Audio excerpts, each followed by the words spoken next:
Om Ajnanatimirandasya Jnananjana Shalakaya Chakshurunmilitam Dhena Tasmai Shri Gurave Namah. You're all here because you're investing your energy. You could have invested it elsewhere today, but you came here. So to honor that, to appreciate it, to reinforce what you've done today. Here's a verse that is from the Srimad Bhagavatam, which is a book I mentioned earlier. This is the quintessential book on bhakti yoga. It's 18,000 verses. So if you have a little extra time in your hands, you can read this, and you'll be amazed at what happens to your life when you do. It's considered to be one of the principal practices of bhakti yoga is to read and hear this book. So I'll read a little something from it. This is from the first canto, 9th chapter, 32nd verse. And this is a great saint who was a warrior saint named Bhishmadev, who is to this day honored as one of the greatest teachers of bhakti of all time. But he had a day job. He was a warrior. And even in his occupation as a warrior, he ended up on the wrong side. You'll notice if you read the great epic Mahabharata, he fought or even in this book, you'll notice that, which is part of the Mahabharata, you'll notice that he ended up fighting on the opposite side, fighting against Krishna. Now, we don't have time to go into the esoterics of why that happened and what's interesting about that. But but this shows that in the world that we live in, there are complexities, and even if you're a saint, you can end up on the wrong side. And it hardly matters in the end if your heart is in the right place. Let me put it like that. Of course, that statement can be easily abused, but please don't abuse it. This is text 32. Bhishmadev said, "Let me now invest my thinking, feeling, and willing, which were so long engaged in different subjects and occupational duties, in the all-powerful Lord Sri Krishna. He is always self-satisfied, but sometimes, being the leader of the devotees, he enjoys transcendental pleasure by descending on the material world, although from him only the material world is created." And in this verse, I just want to bring your attention to a specific word, which is in these books, it's very convenient because there's a word-for-word translation. I mean, there's a painstaking work that took place in this book, 18,000 verses, and the author and his team went through and rendered each word into English so you can see where it comes from. That's how eager he was to impart this knowledge to us in a detailed manner. So the word upakalpita in this verse that you see there highlighted means invested. And I'll read it again. Bhishmadev said, "Let me now invest my thinking, feeling, and willing, which were so long engaged in different subjects and occupational duties in the all-powerful Lord Sri Krishna." So, as I mentioned, it's possible and probable that one will move about this world in a distracted manner and be obligated to various subjects and occupational duties, correct? So now, at this point, I'll set the scene for you. He's a warrior, and it's the end of the battle. He ended up with multiple arrows through his body. However, because he was not just a warrior, but also a mystic and a great saint, he was given a benediction that he could prolong his life as long as he wished. He didn't have to leave his body. He could go at any time. So although his body was impaired, to say the least, he had arrows and he was pinned to the ground with these arrows. Still, he was fully conscious. And not only that, at this time, after the battle, Yudhishthir, who was the king that represented the side of the Pandavas in the war at Kurukshetra, which is the subject and the context for the Bhagavad Gita, was disconsolate. After any war, there's major damage on both sides. And Yudhishthir, although he won the war, felt it wasn't worth it because so many people had lost their lives And there was so much destruction to the community and society and so forth. And to understand how reversals in life can be handled properly, and to understand the most intricate of spiritual knowledge, Krishna himself brought Yudhishthir to Bhishmadev, who was still lying on the battlefield, and asked Bhishmadev in that state to now impart spiritual knowledge. So you're getting this from Bhishmadev as he's lying on the battlefield of Kurukshetra, riddled with arrows, and he's speaking transcendental knowledge. So now he's saying, there's a lot that's happened in life, and now I'm investing my consciousness fully in Lord Krishna. And now I'm going to just read part of the purport, and we'll have some discussion. So,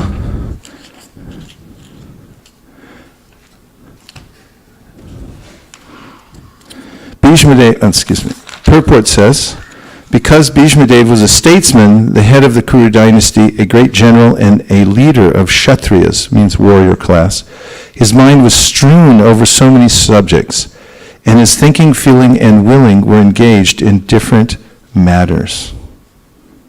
Do you ever find your mind strewn over many subject matters? Strewn is a good word for it, isn't it? Now, in order to achieve pure devotional service, he wanted to invest all powers of thinking, feeling, and willing entirely in the Supreme Being, Lord Krishna. He is described herein as the leader of the devotees and all-powerful. That is, Krishna is described as the leader of the devotees and all-powerful. So I bring our attention to this investment. And the word investment is an interesting word, actually. It really means, originally, to dress something in a way that designates, to dress a person in a way that designates that person as being important or special. So, for instance, if someone was given a royal scarf, we hear about this in the Chaitanya Charitamrita, how Gopinath Patanyayaka, he was a tax collector, and although he ran into a little trouble in his job afterwards by Chaitanya Mahaprabhu's arrangement, he was given even a better position, and to see that he was given a special scarf. And there are other designated investments. There are investments of clothing that other people have that show that they have some position, right? Like what? High court judge wears a cloak. It's ominous, a big black cloak, right? And what else? Stars on a military general. Nirkula's got a good one. Catholicism. We don't get any more microphones here, do we? They've all been discarded, thrown away, stolen. They've gone out of style. They're strewn. What they wear are called vestments. What they wear is called, thank you. Always backing me up. Okay, so vestments. Investment.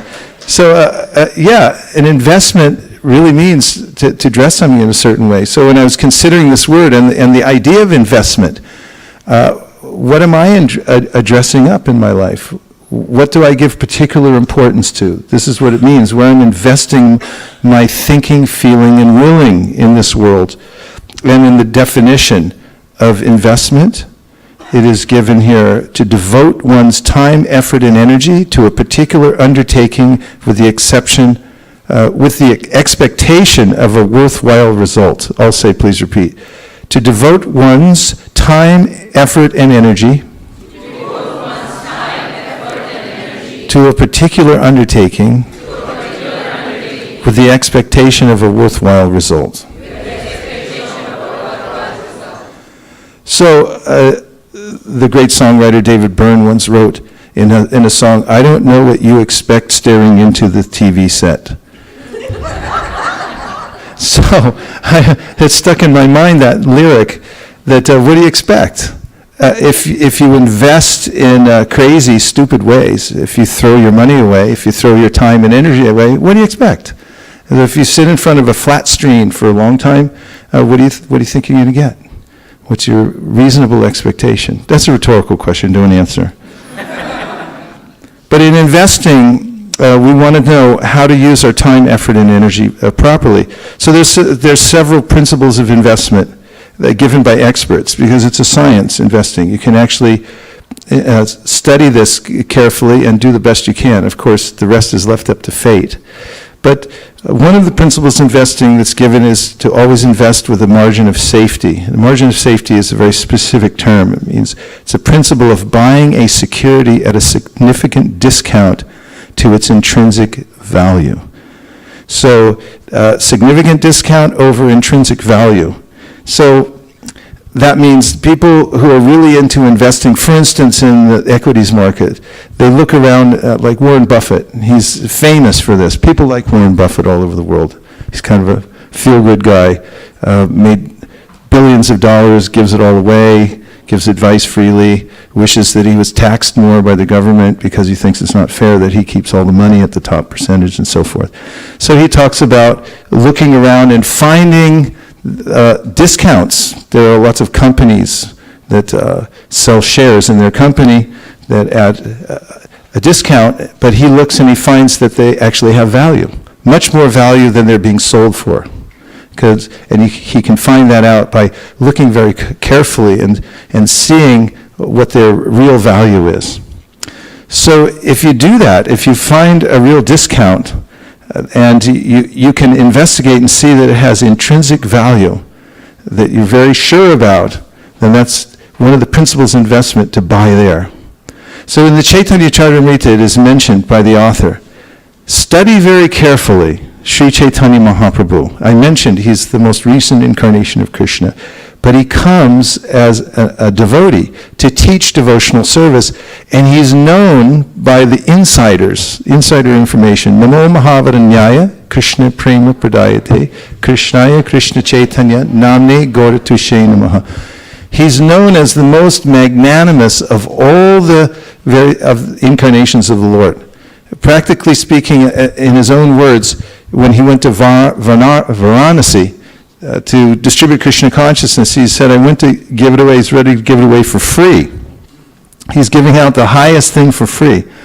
So if one investigates this, the author of Chaitanya Charitamrita, Kaviraj Goswami, says, if you investigate and find out what is the intrinsic value in what Sri Chaitanya Mahaprabhu is teaching, and that he's giving it at such a huge discount, which is for free, then get that. Get as many shares as you can in Sri Chaitanya Mahaprabhu. Buy now. As fast as you can. Get on the phone with your broker and buy shares in the Sankirtan movement.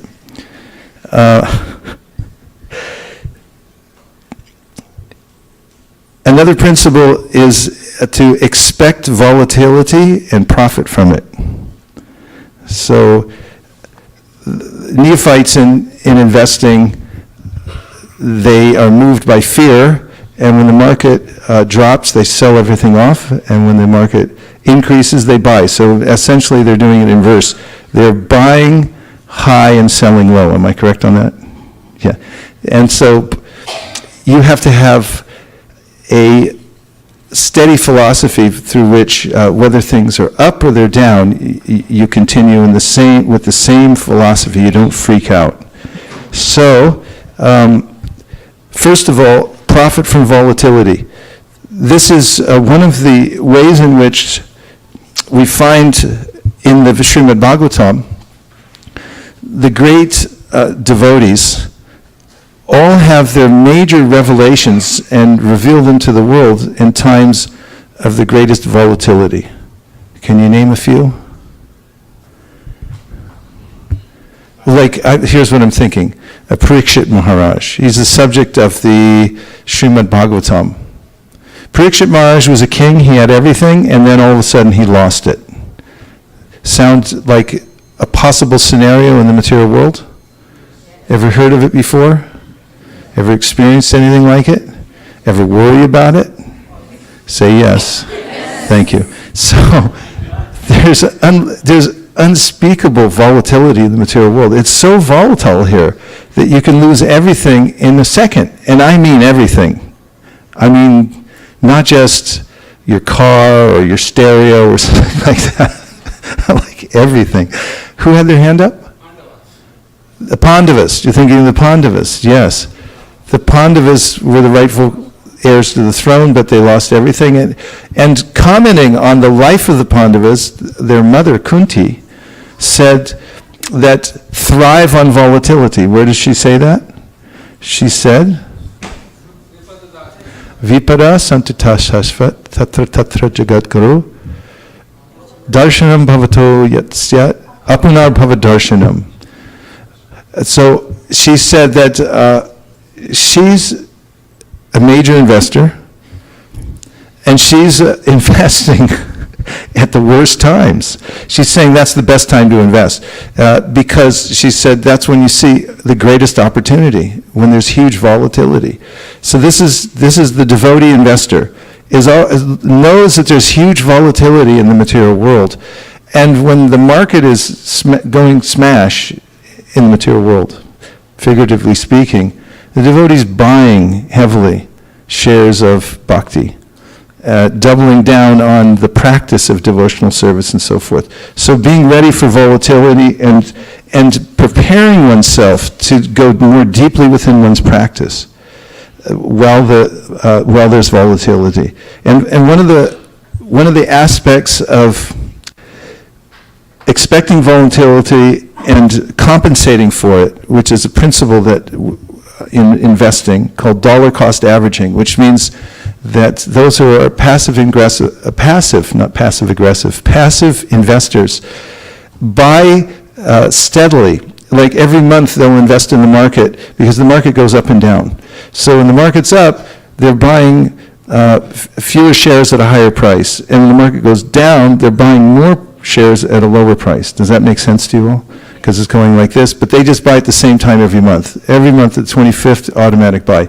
So this is a way in which Krishna mentions in the Bhagavad Gita we should also conduct ourselves in devotional service. He says, Matra svarshastu kauntaya shitoshna sukha dukada agama payino nityas tamstatikshashva bharata. And that is that even as the material world is fluctuating and you're getting happiness one day and distress the next day, profit one day, loss the next day, he says, stay steady. He says, tolerate that and continue with your practice of devotional service. So this is a good investment practice throughout one's life, is to stay steady and continually buy shares of bhakti, no matter what the market's doing. And a few other, these are from experts. They say, now I'm going to read you one short paragraph because this is such an important principle. And start investing now. And here's the paragraph. We say this not just to discourage procrastination, but because an early start can make all the difference. In general, every 6 years you wait doubles the required monthly savings to reach the same level of retirement income. Here's the point. A motivational statistics. If you contributed some amount each month for the next 9 years and then nothing afterwards, or if you contributed nothing for the first 9 years and then contributed the same amount each month for the next 41 years, you would have about the same amount. Compounding is a beautiful thing. I hear some gasps coming from the young people over here. So this is the power of compounding interest when you're investing money. But human form of life, the most valuable asset we have is our time, energy, and where we place our attention. So the scriptures all say, invest now. Give your attention as soon as you can to the process of bhakti, and try not to divert it to anything else, even as you go about your work in the material world. And if you can invest early and often, then you'll prepare yourself. Some people say, oh, this is for old people, just wait till you're old. But if you don't get the compounded effect, and Prabhupada mentions this in the Bhagavad Gita, in the 8th chapter of the Bhagavad Gita, under his commentary of the verse, Prayana kale manasachalina bhaktya yukto yoga balina chaiva bruvora madhye pranamavesha samyak satam param purusham upaiti divyam. And this describes how yogis, at the time when they're leaving their bodies, because of their investments in their practice of yoga, they're able to actually fix their mind fully on the Supreme when they're leaving their body. And Prabhupada in his purport mentions that one has to invest throughout life in order to have this compounded interest in bhakti, so that at the end one can have the full strength, which is called yoga balena. What's it called? Yoga balena. In order to be successful when one makes this final transition of leaving this body. And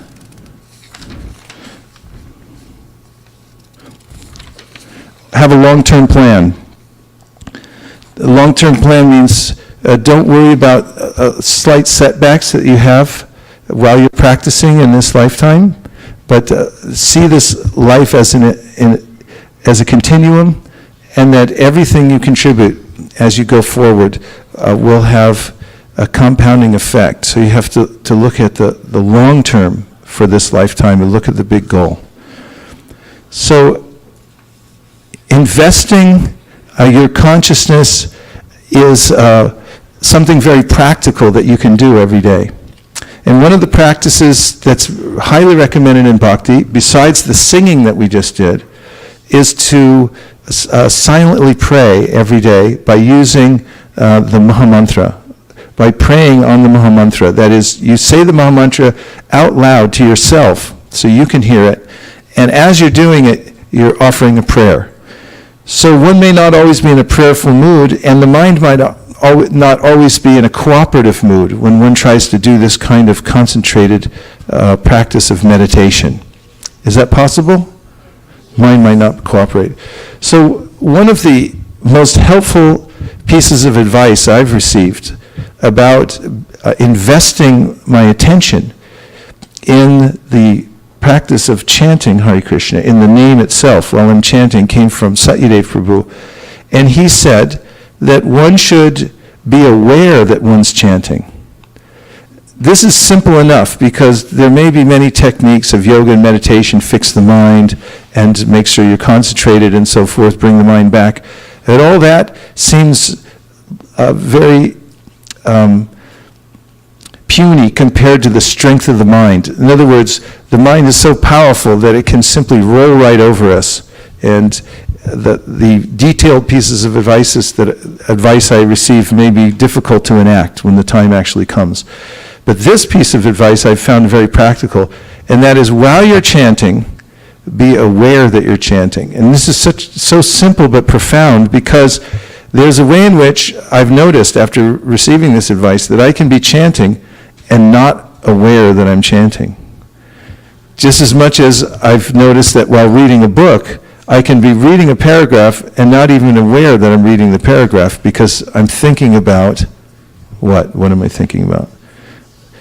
There's 50 emails I haven't answered yet, and the people probably hate me by now, so that's what I'm thinking. And then I go back to the beginning of the paragraph and I think, oh, I read the paragraph, my eyes read the paragraph, but I didn't read it. So how to invest? Invest your time and energy in a bhakti as soon as you can. Be steady in investing and learn specifically how to concentrate on the most important principles of bhakti when you do invest. What people lack in the world, I can say this categorically, is an object which will satisfy them. Everyone's looking for some object to satisfy them, to look at. I look around the world, I see many objects, and many of them are actually overtly advertised as being as objects that will satisfy me. Like, what kind of objects might those be? Food, yeah. Have you seen any signs about food around that say that they'll satisfy you? What? What's that? Snickers, yeah. Let me teach you a little trick. You know, the Ramayana was started because, has everybody heard of Snickers before? It's a candy bar. You not heard of Snickers? Okay, you can admit it. I know you don't eat them, but The Ramayana is a famous book about Lord Ramachandra. It was written by Valmiki, a sage. And before that, he was a hunter, but he gave up hunting and became a non-violent sage. And then he got a guru. But when he got his guru, he was actually in such a fallen state. His guru taught him to chant God's names, like we're talking about here, in order to become perfected. And he said, I can't do it. I'm too low. I can't even say these names. I can't say the name. I can't even utter the name of the Supreme. So the spiritual master, being very expert, say, okay, don't. Just say the name of death. He said, because you're so into death, you've killed so many other living entities in your hunting, so you say death. So the word for death is Mara. So let's say 5 times Mara. Mara, Mara, Rama, Rama. You end up saying Rama, and that's what happened to Valmiki. He was tricked. So Valmiki sat there chanting Mara, Mara, Mara, but it was the same thing, Rama, Rama, Rama, Rama, which is names of God, and then he became an enlightened sage. So if you meet somebody that can't say Krishna, you say Krishna, and you go, I'm not going to say it. Just try say Snicker. Snicker bar. Okay, don't say the bar part, but just Snicker. Try it 5 times. You ready?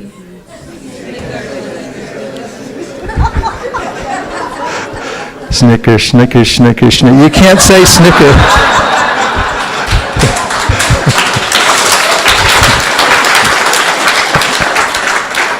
I don't know if I deserve an applause for that, but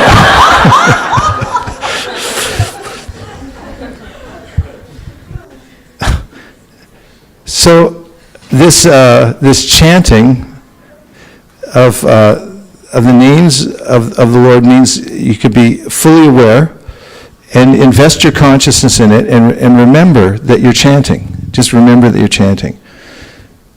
And so it's recommended to do this every day, because if you do it every day, then you'll start noticing the effects. And the best way to regulate yourself in doing is to count how many times you do it. This gives what's called numerical strength. So this is a home practice that you can try, and that is to carve out some time for yourself, for your spiritual self, and each day take that allotted amount of time to repeat the mantra. And so the mantra, you can count on your hands. If you put your thumb on the middle segment of your ring finger, like this, and say 1. Now move it down to the bottom. 2. To the bottom of your little finger and say 3. The middle of your little finger say 4. Top of your little finger say 5. Top of your ring finger say 6. Top of your middle finger say 7. Top of your index finger say 8. Middle of your index finger say 9. Bottom of your index finger say 10. Let's try it fast. 1, 2, 3, 4, 5, 6, 7, 8, 9, 10. Now you can count 10 mantras. So we'll do it together. We'll chant, put the mantra up, please. And we'll chant 10 mantras together. Hare Krishna, Krishna Krishna, Hare Hare, Hare Rama, Rama Rama, Hare Hare. Hare Krishna, Krishna Krishna, Hare Hare, Hare Rama, Rama Rama, Hare Hare. Hare Krishna, Krishna Krishna, Hare Hare. Hare Rama, Rama Rama, Hare Hare. Hare Krishna, Krishna Krishna, Hare Hare. Hare Rama, Rama Rama, Hare Hare. Hare Krishna, Krishna Krishna, Hare Hare. Hare Rama, Rama Rama, Hare Hare. Hare Krishna, Krishna Krishna, Hare Hare. Hare Rama, Rama Rama, Hare Hare. Hare Krishna, Krishna Krishna, Hare Hare. Hare Rama, Rama Rama, Hare Hare. Hare Krishna, Krishna Krishna, Hare Hare. Hare Rama, Rama Rama, Hare Hare. Hare Krishna, Krishna Krishna, Hare Hare. Hare Rama, Rama Rama, Hare Hare. Hare Krishna, Krishna Krishna, Hare Hare. Hare Rama, Rama Rama, Hare Hare. Were you aware that you were chanting? Stayed aware? So while you're chanting, if you keep asking yourself, am I aware that I'm chanting?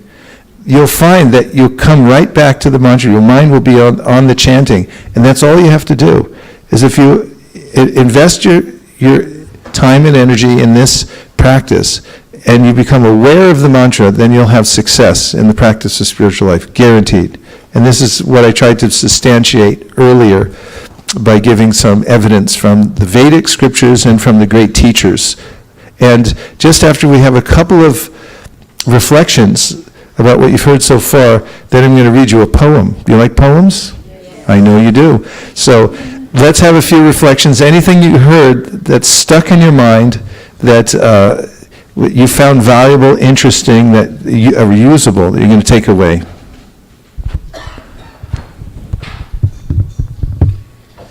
Hare Krishna. So the point that I really liked is, even when material world is fluctuating, tolerate that and continue with our devotional practice. That's right. Keep buying shares in bhakti. That even when everything's crashing around you, keep buying shares of bhakti. Especially invest in Srimad Bhagavatam, hearing Srimad Bhagavatam, chanting Hare Krishna, associating with devotees, living in a holy place, and worshiping the deity. These are the five most, in fact, there's a Dow Jones Industrial Index, and they just take a segment of the stocks in the market to make this index. This is the Bhakti Index. If you're investing in these five on a regular basis, then you're going to be doing quite well. All right, what else? Yes? What are you going to call that index while you're passing that over? BKTI index. What is that?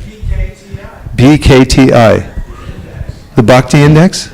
Okay, the BKTI was up today. Just as the material world was giving a lot of trouble, devotees were investing heavily, especially in Silicon Valley. Yes. As you mentioned in previous classes, the one thing that has value in this world is consistency. So you are mentioning dollar cost averaging, so you keep investing no matter what. Regularly. Yes. You got to have a good philosophy. And in investing, people lose money because they freak out. They don't have a good principle to work out. They just do it emotionally, and they look in. And so in life, you have to have a principle that you're following, no matter what's happening around you. So in spiritual life, consistency is king. You have to be consistent in your practice in order to make steady advancement. So stick with the process no matter what's happening, no matter what your mind says or anybody else says. You keep investing every day the amount that you can afford. Yes? Hare Krishna, thank you very much for such a wonderful class, such an encouraging class. I liked one thing that you said is best form of investment is to invest in Lord Chaitanya's movement. Yeah. And one verse that I remember in this context is Shri Krishna Chaitanya Daya Karahe Vichar Karile Chitte Paibe Chamatkar. So the more we analyze the mercy of Lord Chaitanya Mahaprabhu, the more we'll be astonished.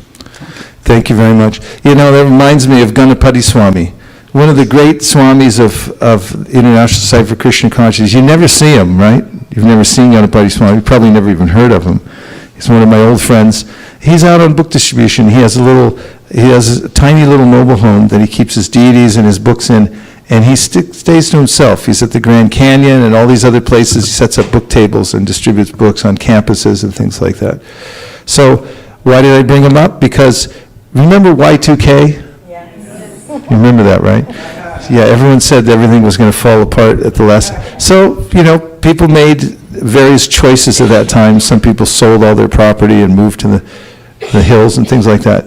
Ganapati Maharaj bought Bhagavad Gitas. He invested in warehouses in the middle of Arizona and filled them up with Bhagavad Gitas. You gotta love somebody like that.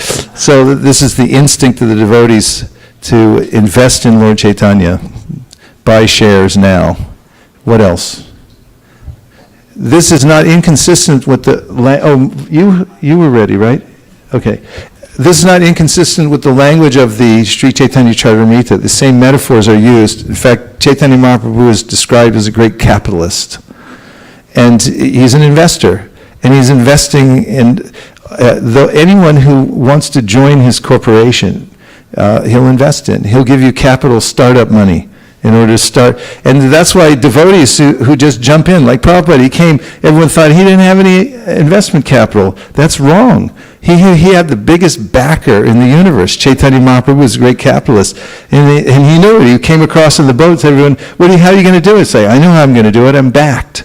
So anyone who just takes this whole process of Krishna consciousness, becomes a spiritual entrepreneur, and depends on the investment capital of Chaitanya Mahaprabhu, will be wildly successful. Not just successful, wildly successful. Hansapriya. I wanted to just mention the point you made makes so much sense, that a good investor, it just, invests steadily, doesn't just wait for market to go up and down. Yeah, you can't time the market. Nobody knows what's going to happen, so you have to stick to a philosophy. And you can't predict what's going to happen to your mind. It's going to go up, it's going to go down, but you just have to have an intelligence that oversees everything and says, I'm going to keep doing my practice no matter what my mind says or whatever my body does, it doesn't matter.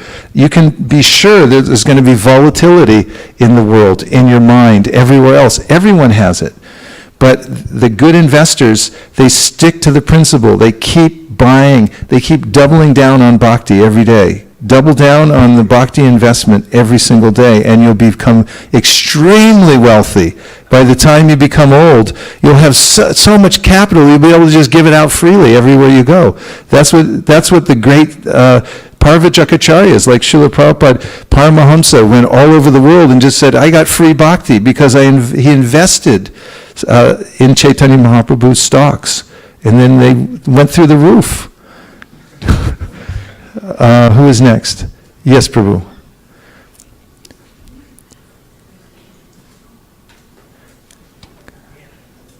Get him a mic.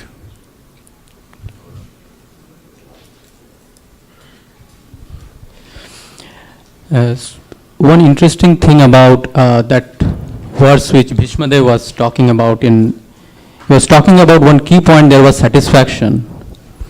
And he was saying that he was engaged in all kinds of activities and it did not give him the ROI of that activity, which is satisfaction. But when he wants to now invest in the devotional service so that he gets the return as satisfaction, because he is going to someone who is self-satisfied. So that is one interesting thing about the verse. A specific quality of Krishna is being mentioned as self-satisfied. So you can give him some satisfaction.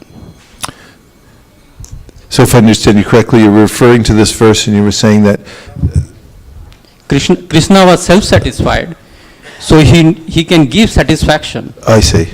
And Yes. Bhishmadev was engaged in all kinds of activities and he was not satisfied. Now he wants to engage in devotional service to Krishna because Krishna is self-satisfied. So he can give some satisfaction to him. Yes. Very nice point. Very good. Thank you. Malini? Guruji, in the beginning of the class you mentioned that we don't try to extract information from the scriptures, but it's actually, we believe in the passed down method, and actually we wait for the mercy to be passed down to us rather than we trying to extract. Well, what I said was that in the empiric method of trying to get information from the world, through empiric science, I might try to extract information from, for instance, Mother Nature. Say, give it up, or we'll crack you open and take it out if we have to. It's a very violent kind of idea. Whereas in bhakti, we prepare ourselves so that we can receive the knowledge that comes down to us. Is that parallel with what you said? That's what I said. Thank you. I like the point where you said small contributions daily will have a compound effect. Yes. Compounded interest, look into it. It's powerful. I mean, just the statistics I told you, if you start now and invest for 9 years and then stop, if you don't invest for 9 years and then you start investing, it'll take you 41 years to catch up to the 9 years. So better to start now. This is Prahlad Maharaj told his friends, Komara acharit pragno dharmam bhagavatamiha dulabam manasam janma tadapya dhruvam artadam. He said, life is not fixed, and you don't know how long you're going to get. Don't have any expectations. So he said, start now while you're kids. He was talking to his classroom of kindergartners. They were in kindergarten. And he was saying, start bhakti now while you're a Kumara, while you're a little child, because you're going to get compounded interest throughout your life. Yes. Yes. It's just the point that you made about high premium for humility, and when we do service with humility and unmotivated service to the pure devotees, then the apple juice of Krishna love for Krishna that's flowing in their heart, we can get to taste that. Yes, and you can't make that stuff up. That's right in the commentary for the verse, Evam vrata swa priyanama kirtya jatana rago chitta chuta ucher hasatyato rautiti rauti gayati unmadavam rititi lokabhayaha. From Srimad Bhagavatam. This is a famous verse, actually, from the Bhagavatam, from the Navayogendras to Maharaj Nimi. And this verse is a verse that Srila Ishvara Puri, the spiritual master of Sri Chaitanya Mahaprabhu, gave him and said that when you take a vow to invest in the holy names, Evam Vrata Swapriya Namakirta, you say, I'm investing in this every day, no matter what else is happening, then you'll notice a change in yourself, and that is your heart will melt. Druta Chitta, your heart becomes softer and softer and then will melt. And then you'll become a lover of God. So in the commentaries it's mentioned that when one approaches pure devotees of the Lord, you'll find that their heart's already melted. And what is the melted substance? It is rose apple juice, a river of rose apples. Yes, Prabhu. Thank you, Prabhuji, for the wonderful class. The point I like, Prabhu, was that you said about the chanting, that the advice that you received, that be aware of the chanting. Yes. I think it's very easy to say, but it's very profound. Yes. I mean, since that's our main sadhana, coming back to that, really helps, reassures that that's the right thing to do. Just be aware of your chanting. Yeah, free gift from Satyadev Prabhu, the great sage and sadhu who sits almost perpetually in meditation on the holy names, and comes up with these great ways in which one can focus one's mind. He's been a great influence on my life. Okay, thank you very much. Nachari Armarman, Nachari Armarman, Nachari Armarman, Nachari Armarman, hey, Nachari Armarman, Nachari Armarman, Nachari Armarman, Nachari Armarman.